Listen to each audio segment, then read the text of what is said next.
Hey, Hi. Hey, Kevin. hey, So Nate.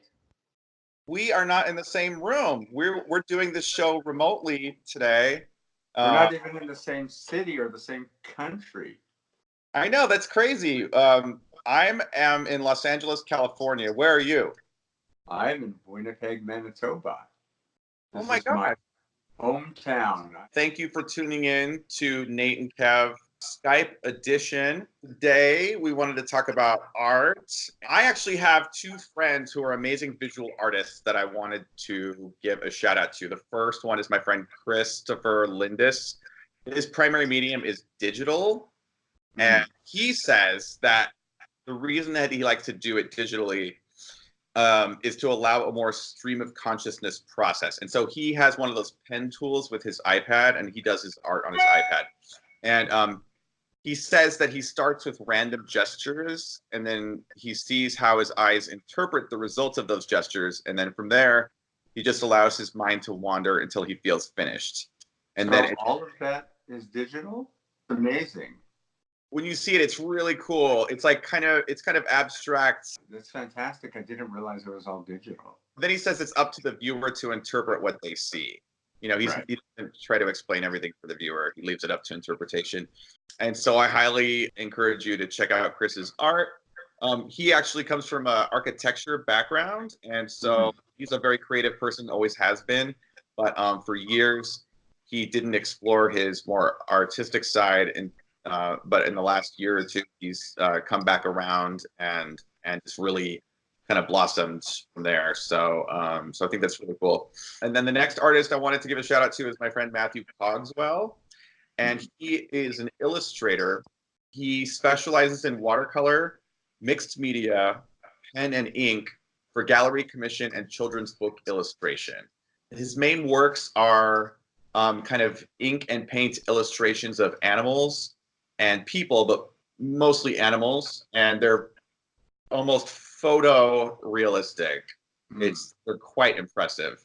At age 23, four major U.S. museums added his work to their permanent collections. Wow.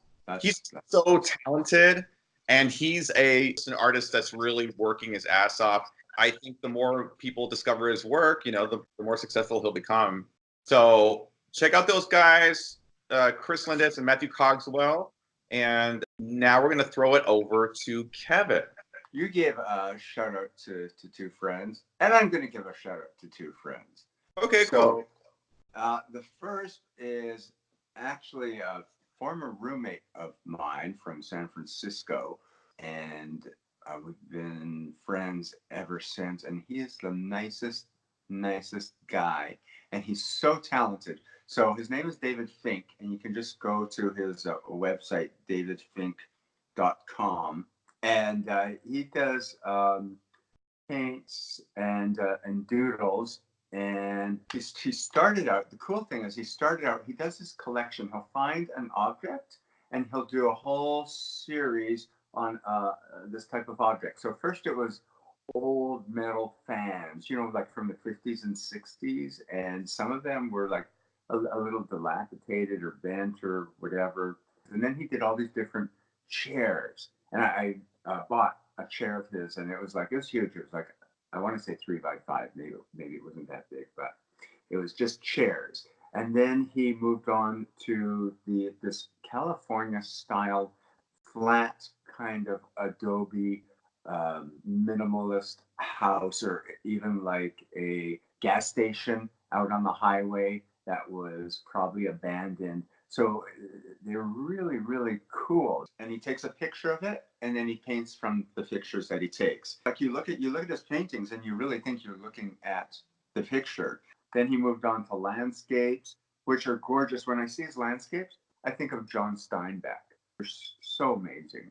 And Wow, that's really you'll cool. have to check it out. And he's just so talented. Now he's in Spain, and he's been taking pictures of all these places in Spain, like old doors and these tiled homes. So I can't wait for him to do some paintings of those. I love that. And then, so the other friend, his name is Gray Day. And actually, we met as you meet people these days on the internet, this wasn't a dating site. He actually saw my acting work on the internet or via Facebook or whatever, and asked me. He does portraits of men, and Okay. it's incredible the portraiture that he does. And he asked if he could paint me.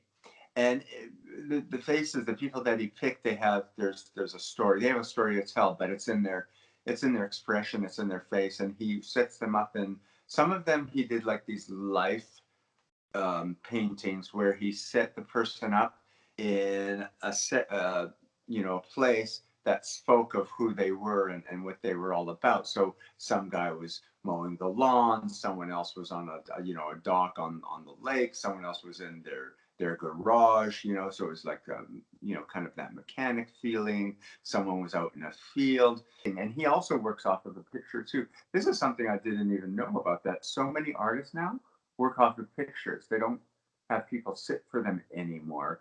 And they Yeah. get so much information, and they can take their time, and they can layer and layer and layer and layer. And so we're walking around looking for a place for him to paint me, and we couldn't agree on a place. And I was like, he liked this, and then I liked that, and he didn't like it. And finally, we went to, of all places, the Pacific Design Center in West Hollywood, and he put me up against a blue glass panel as my backdrop. And there's something about the blue that whatever worked for me. And there was also this faint shadow of the trees that were behind him being reflected. And he's still working on it. Anyways, that's Gray Wow. Day, grayday.com. Cool guy. Another San Francisco artist. Well, thanks for sharing about him and two artists. And thanks you guys for tuning into our art edition. And Thanks, everybody. Hope you enjoyed that. Go check them out and discover, a new artist, and pass it on. And we'll see you later.